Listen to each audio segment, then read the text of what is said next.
So అందులో ఏ doubt లేదు. నాకు ఫస్ట్ ఫ్యామిలీ, తర్వాత మీరు. సో అది మా పెద్దనాన్న మాకు నేర్పించింది, మీతో ఎలా ఉండాలని చెప్పి, మీతో వచ్చి ఎప్పుడు కలుస్తూ ఉండాలని చెప్పే విషయం. సో మాకు నేర్పించినందుకు ఫస్ట్ మా పెద్దనాన్నకి థ్యాంక్స్ చెప్తున్నాను. అండ్ ముఖ్యంగా చరణ్ గురించి నేను ఒక మాట రెండు మాటలో చెప్పలేను.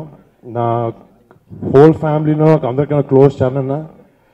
సో రాత్రి ఎప్పుడైనా చరణ్ ఎక్కువ బయటకు వస్తూ ఉన్నాడు. సో ఎప్పుడైనా బోర్ కొడితే రాత్రి నాకు ఫోన్ చేస్తాడు, ఎక్కడున్నారా అంటాడు.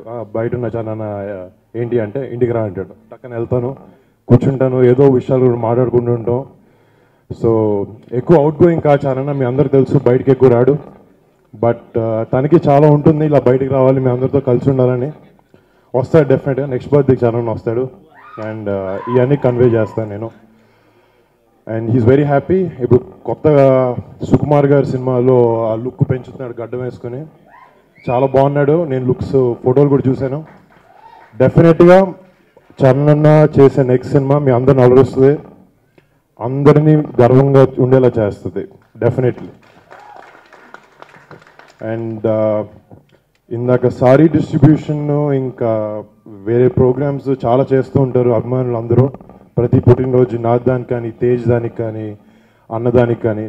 అలాంటి ఆలోచనలు నాకు అప్పుడప్పుడు రావు చేయాలనేది.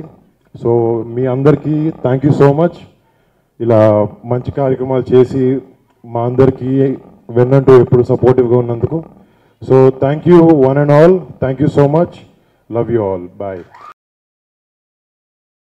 సుబ్బు, నీకు తెలుసా నాకు ఎర్లీ మార్నింగ్ ఒక కళ వచ్చింది.